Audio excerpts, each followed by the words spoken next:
Hey guys, BGA Studios here, and today we are going to be doing a ferocious smackdown debate, C.S. Lewis's Chronicles of Narnia versus J.K. Rowling's Harry Potter. This is going to be more of a podcast debate, so you can listen to this while you're doing your chores, maybe doing your homework, even going to sleep, whatever you choose to listen to this to. So let's just start. Chronicles of Narnia and Harry Potter. They are both a 7-book series, and they have a lot of similarities, but they also have a lot of differences too. Both of them involve fighting and war, for example, but in Harry Potter, they fight with magical wands that can do spells.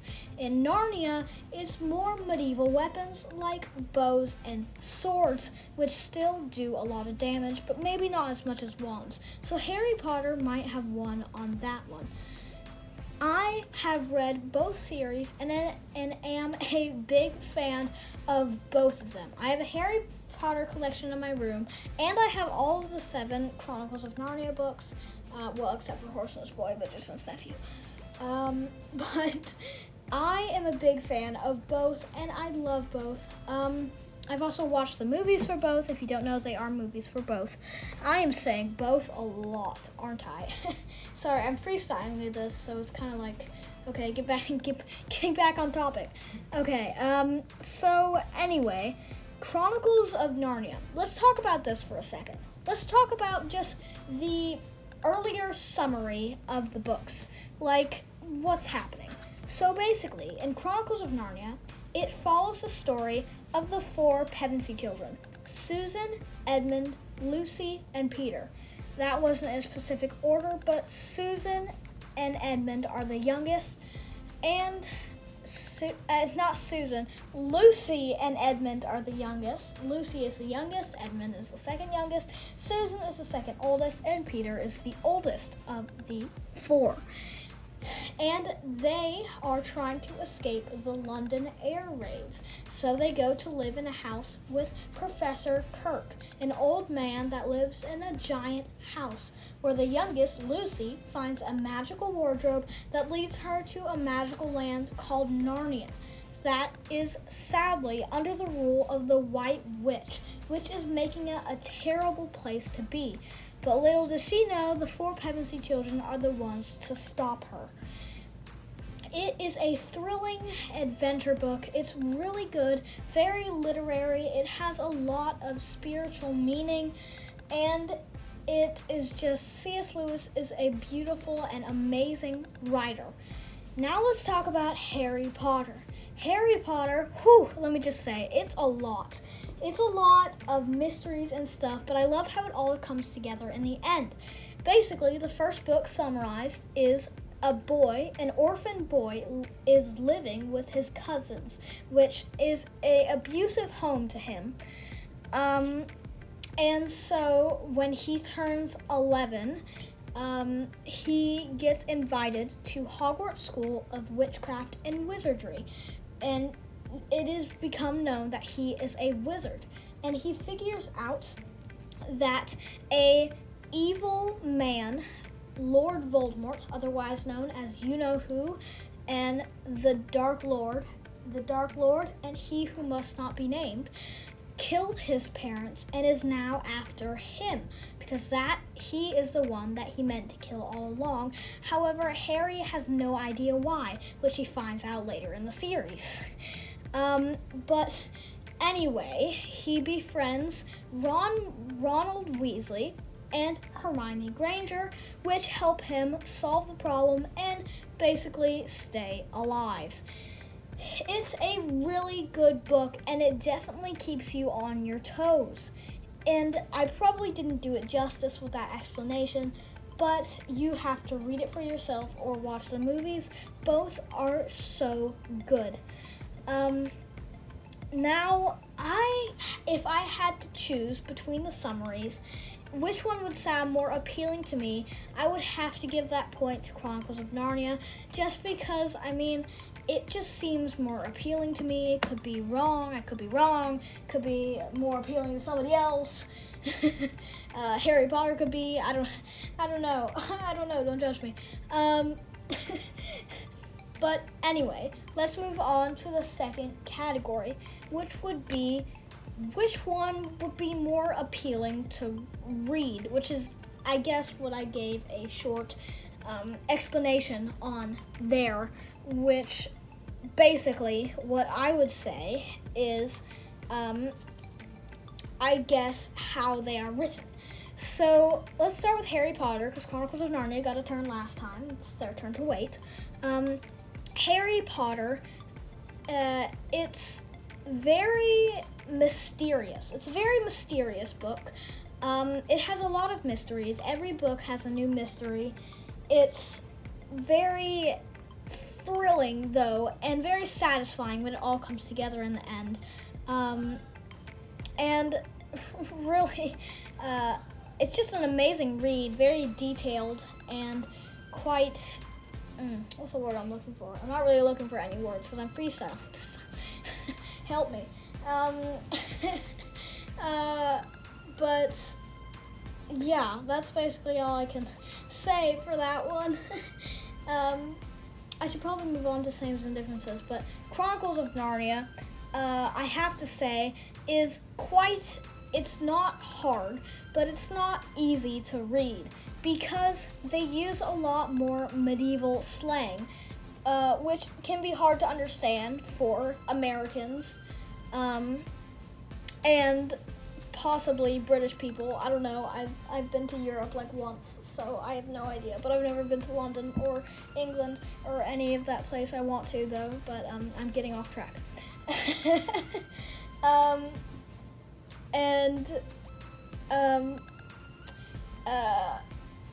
What was I gonna say? Like, how would I say this? Oh wow, I'm getting stressed out.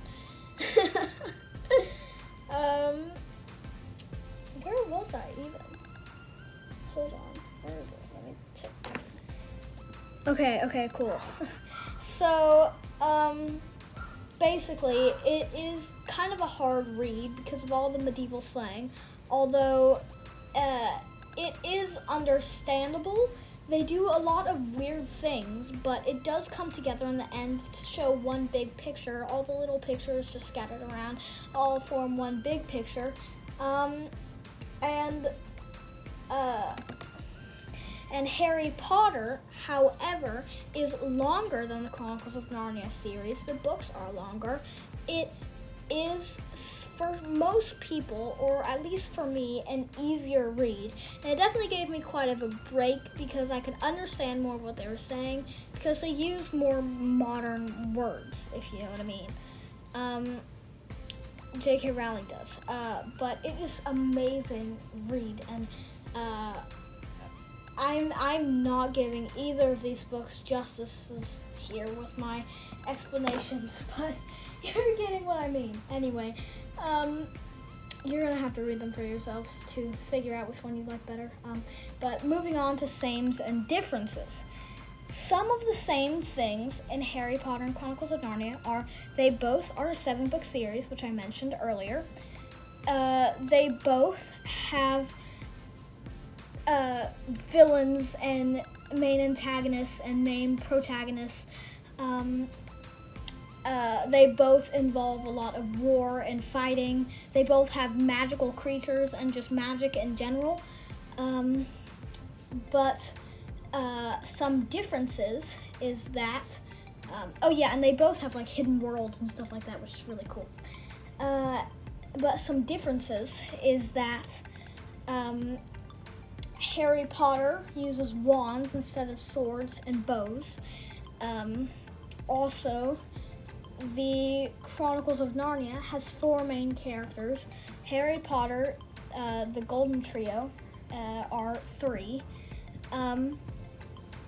And then also in Chronicles of Narnia, it has this really weird and interesting plot line where you don't usually stick with the same characters through the whole series. With Harry Potter, you usually just stick with Harry, Ron, Hermione, and Voldemort are the main protagonists and antagonists.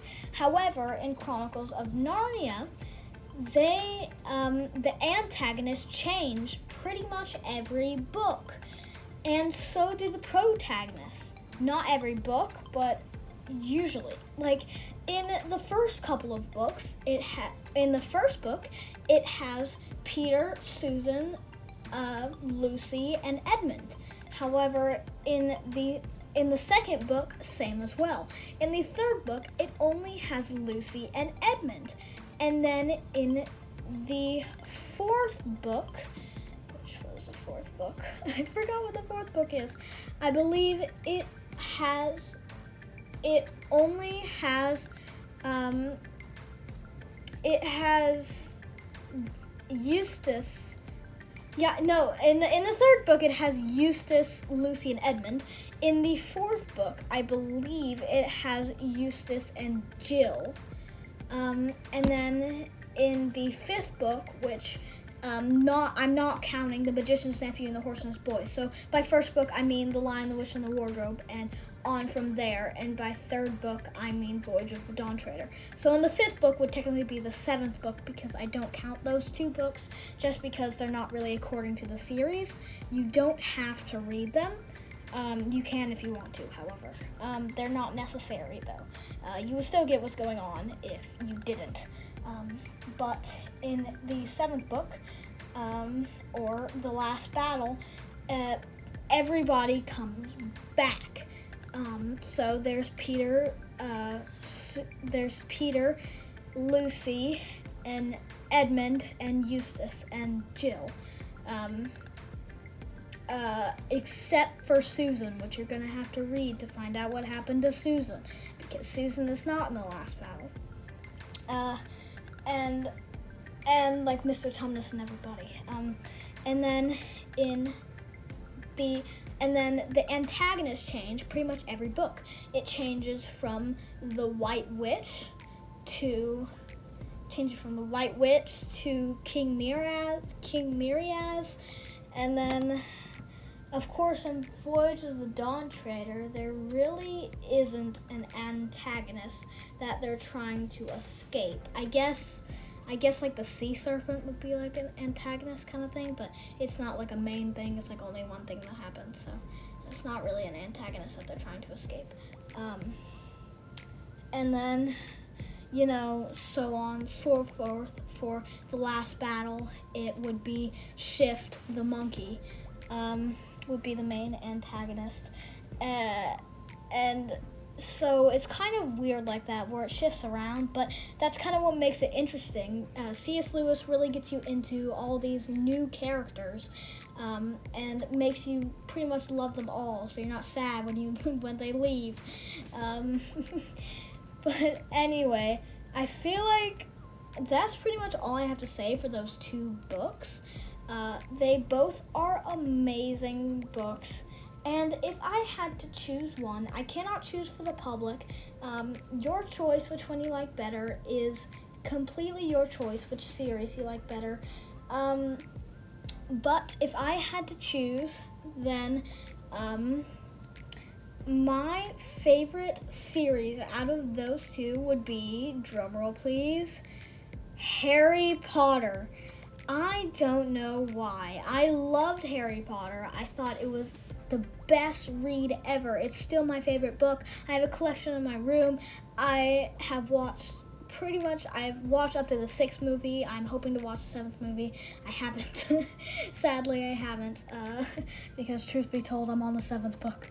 Truth be told, I'm like halfway through the 7th book. But I can say stuff like that. I can say stuff like this because I know what it is. So, but I love Harry Potter. Chronicles of Narnia. Give peace to Chronicles of Narnia. I have read the whole series. Except for The Horse and His Boy and The Magician's Nephew, which you don't have to read. I haven't read them. But Harry Potter was amazing. I don't know. I just really liked it. So, yeah, I guess that comes to the end of my little podcast, homework, chores, maybe bedtime story. So, anyway, I'll catch you later. BJ Studios out. See you in the next video. Maybe another debate, maybe an art video, maybe another gaming video. Probably not another gaming video. I've done a bunch of those. I mean, maybe. You never know. So I'm probably going to do an art video next. I'll continue to give you a heads up on that. So, bye!